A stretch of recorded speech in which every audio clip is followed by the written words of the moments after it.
Olá pessoal, bem-vindos a mais uma videoaula. E continuando os assuntos que nos levarão até o estudo das leis da termodinâmica, a gente precisa passar por um assunto que complementa a Lei Geral dos Gases que nós vimos nas aulas anteriores e que vai fazer sentido daqui a pouco quando a gente estiver falando sobre energia interna, certo? Então, a equação de Clapeyron, eu nunca sei pronunciar isso, mas é Clapeyron, ela diz o quê, né? Do que ela se refere. Como nós já vimos na Lei Geral dos Gases, existe uma relação constante para pressão, volume e temperatura. Lá nas transformações, lembra? Isotérmica, quando a temperatura é constante, isobárica, quando a pressão é constante, e isovolumétrica, quando o volume é constante. E lá no final, eu falei para vocês que existe uma relação entre essas três grandezas, quando a gente está falando de gases ideais, e que essa relação é sempre constante, né, para uma transformação qualquer, seja ela isotérmica, isobárica, isocórica ou nenhuma das três. Existem transformações em que as três grandezas estão variando ao mesmo tempo, tanto a pressão, volume e temperatura. Pode acontecer também, tá?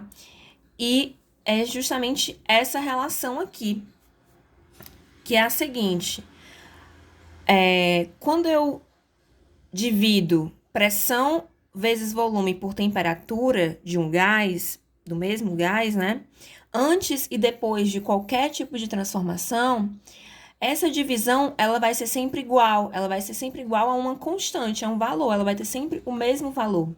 Então, fazendo essa divisão aqui, antes de uma transformação, e a mesma divisão depois da transformação, o resultado dessa divisão vai ter sempre o mesmo valor. Agora, a pergunta que a equação de Clapeyron nos responde é: que valor é esse, né? Qual é o resultado dessa divisão?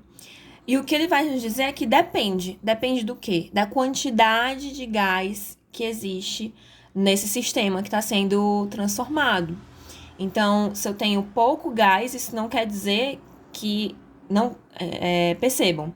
Quando eu falo de quantidade de gás, eu não estou falando de volume, tá? Eu estou falando de quantidade de matéria, eu não estou falando do espaço que ele ocupa. Porque eu posso ter um gás extremamente rarefeito, ou seja, pouco gás, mas que ocupa o mesmo volume, né, que um gás extremamente denso, né? Então, essa questão do volume não entra quando a gente está falando de quantidade. Quando eu falo de quantidade, eu estou falando da quantidade de moléculas mesmo que compõem aquele gás. Então, essa constante aqui, ela vai depender exclusivamente disso. Como eu falei aqui, eu fiz um resuminho, né? No caso dos gases ideais, que eu já falei para vocês que gases são esses, né? Na aula passada, dei uma olhada lá. Essa constante depende apenas da quantidade de gás. E ela é proporcional ao número de mols que tem nesse gás. Daqui a pouco eu vou explicar para vocês. Acho que vocês já devem ter visto isso na química, mas se não viram, vão ver. Mols é basicamente a quantidade de moléculas que tem em uma substância, certo?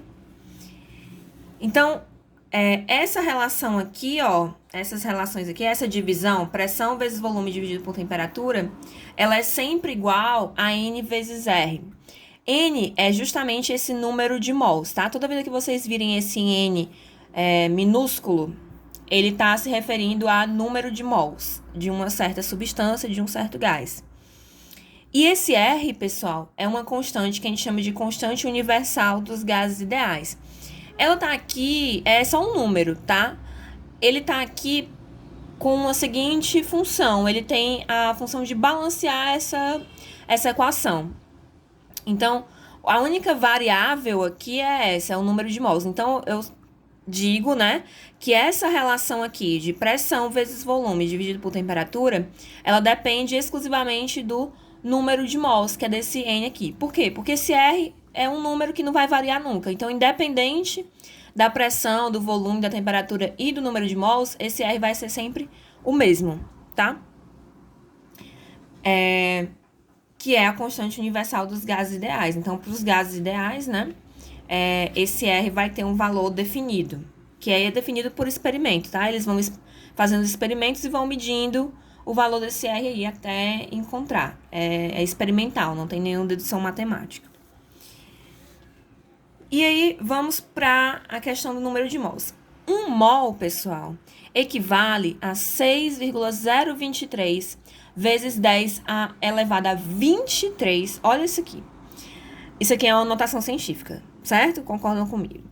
E aí, se eu tenho 10 elevado a 23, o que é que eu faço com essa vírgula aqui para transformar essa notação em um número inteiro? Eu tenho que andar com essa casa quantas vezes? Andar com essa vírgula quantas casas? 23, né? Se 23 está positivo, eu vou andar para cá, ó. Para a direita. Então, imaginem, são 20 zeros depois aqui desse 3. Então, depois é 0,23 mais 20 zeros aqui. Esse número é gigantesco. Então, 1 mol equivale a esse número enorme de moléculas que formam uma substância.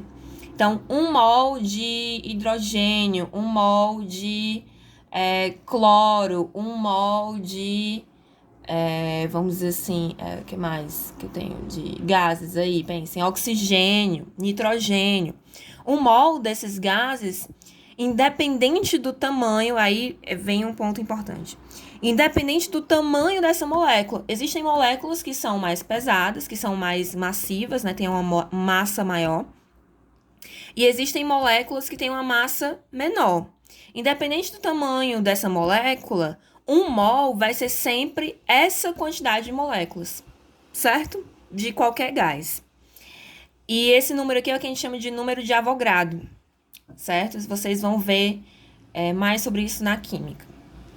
Mas a gente já vai dar uma introdução aqui. E como é que eu calculo esse número de mols? Eu pego a massa desse gás em quilos, em gramas, né? A massa que a gente afere na balança. E eu vou dividir pela massa molar. A massa molar, pessoal, ela é dada pela tabela periódica. Cada substância tem uma massa molar, que é a massa de uma molécula daquela substância. Então, se eu dividir a massa total pela massa de uma molécula, eu vou ter o número de moléculas, vamos dizer assim, que existem naquele gás, o número de mols, ok? E esse R, né, que é a nossa constante universal, ela tem 2 valores dependendo das grandezas que estão relacionadas.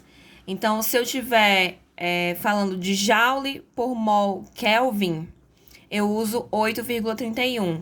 Vocês vão ver lá, Joule é a unidade de energia. Daqui a pouco a gente vai ver onde é que esse R aqui se aplica, quando eu estou calculando energia interna.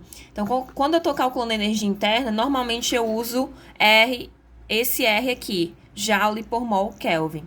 Quando eu estou calculando aqui, usando a equação de Clapeyron, para calcular, sei lá, pressão, volume, temperatura, qualquer coisa que seja, eu uso esse valor aqui, 0,082. Por quê? Porque aqui a unidade dele está em ATM, né, que é unidade de pressão, litro, que é unidade de volume, e N, que é mol, que é a unidade de número de mols, né, óbvio, e Kelvin, que é a unidade de temperatura. Então, aqui eu tenho as unidades que estão relacionadas com essa fórmula aqui, essa equação, ok? E nessa daqui tem a ver com outra equação que a gente vai ver daqui a pouco. Então, dependendo da situação, o R pode ser 8,31 ou 0,082. Vocês vão avaliar de acordo com o problema apresentado para vocês, tá? De acordo com o sistema lá, ok? Vamos ver um exemplo de aplicação dessa equação, ok? Então, a gente tem a seguinte situação.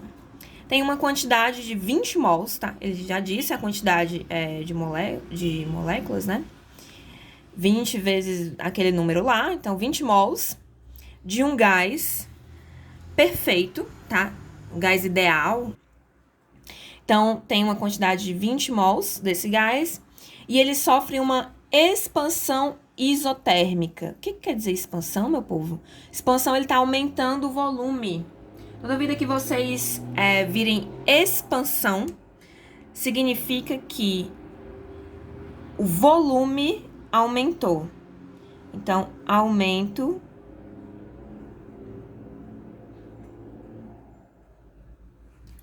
de volume, certo? O volume está aumentando, ele está expandindo. Expansão é aumento de volume, ok? E o volume está aumentando em uma transformação o quê? Isotérmica, ou seja, temperatura constante. Isotérmica, temperatura constante. Toda vez que vocês virem essa palavra, já marca lá. Temperatura constante. Expansão, aumento de volume, certo? E ele diz, a pressão inicial é de 10 atm. Então, pressão inicial, já marquei aqui um dado que ele me falou, 10 atm. E o volume inicial é de 8 litros, tá? 8 litros. Ao fim da expansão, o volume é de 40 litros, aumento de volume, né? Expansão, aumento de volume. Saiu de 8 e foi para 40 litros.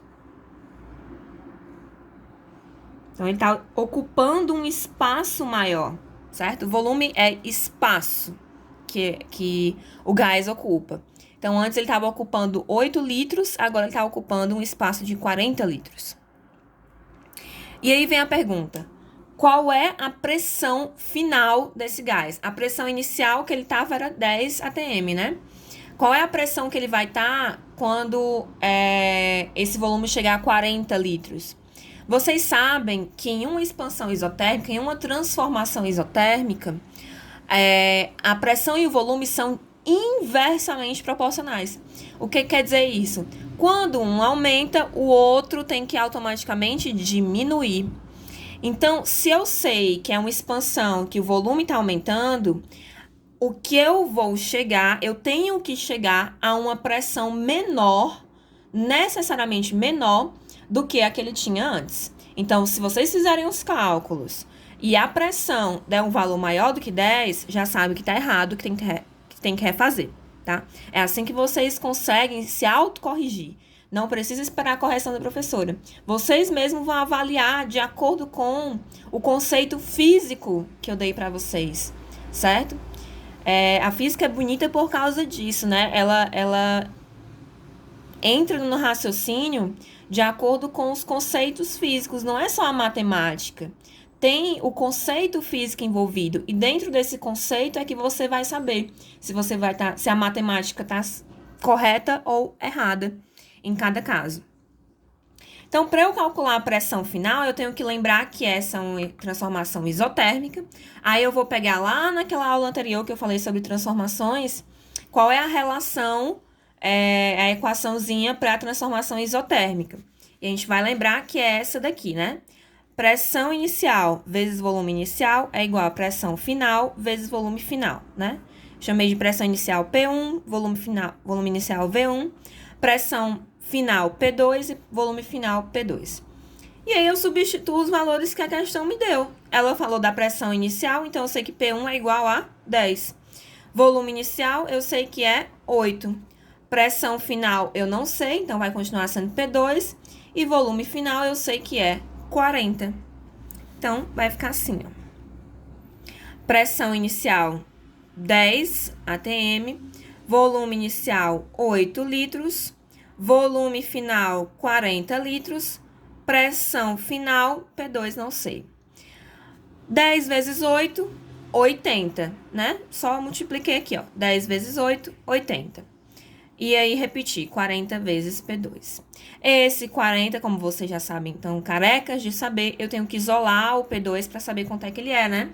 Então, o 40 que tá aqui multiplicando, vai ter que passar para o outro lado, dividindo.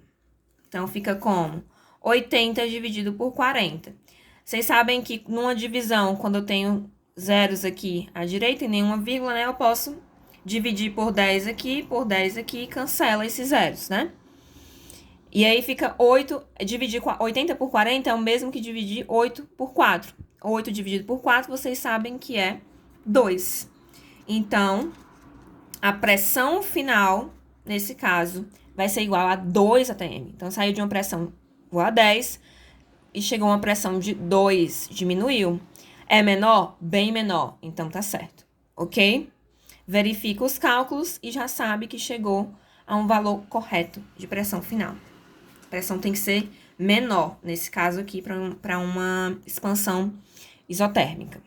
Se fosse uma contração, professora, acontece? Acontece.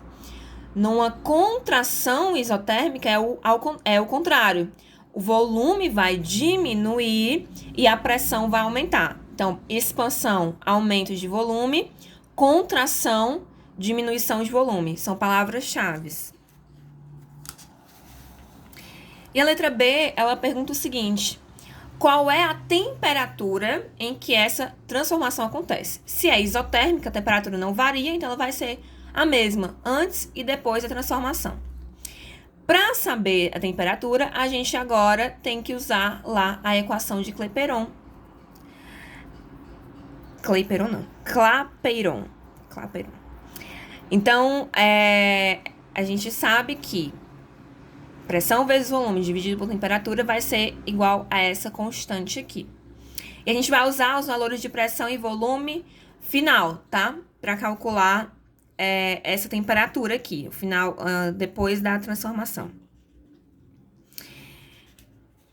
E aí, por que a gente vai fazer isso? A gente pode fazer com os de antes também. Vai dar a mesma coisa, tá, gente? Então, só título de informação, vocês podem escolher se vocês vão usar os de antes da transformação ou depois da transformação, porque, como vocês já sabem, a temperatura vai permanecer a mesma, então o cálculo tem que dar igual. Fica aí de exercício para vocês. Refaçam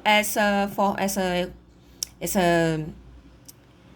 cálculo que eu vou fazer aqui, utilizando os valores iniciais de pressão e volume, tá?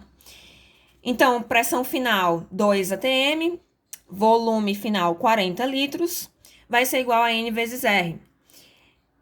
N, aqui, pessoal, como eu tô falando da equação de Clapeyron, eu vou usar o R em atm por litro por mol Kelvin, né? Que é aquele 0,082, tá? Daqui a pouco a gente vai ver a aplicação do outro valor para R, tá? Nesse caso aqui tem que ser esse 0,082, porque a gente está usando essa equação aqui, ó. Então, 2 vezes 40 dá 80, né? E N, a minha questão disse que era 20 mols. Então, N vai ser 20. Aqui. Então, N vai ser 20. E o R é aquele lá que eu falei pra vocês, né? 0,082. O que eu fiz aqui? Multipliquei esses dois valores. Façam aí em casa essa multiplicação, tá? Eu não vou fazer aqui porque senão vai demorar muito. Já tá ficando longa. Dá 1,64. O que eu faço aqui, pessoal? Eu tenho que isolar esse T, mas ele tá aqui na parte de baixo, eu tenho que jogar ele pra cima. Então, vocês já sabem, quando dois valores estão na diagonal, eu consigo trocar eles de lugar.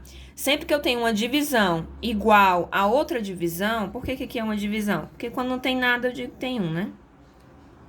Então, se eu tenho duas divisões aqui, separadas por uma igualdade, eu consigo trocar de lugar os valores que estão nas diagonais, sem alterar o resultado final da conta, tá? Então, troquei de lugar. O T que tá lá embaixo vem aqui pra cima, 1,64 tá aqui em cima, vai lá pra baixo. É como se eu tivesse passado esse multiplicando e o outro dividindo, tá? Só isso que eu fiz.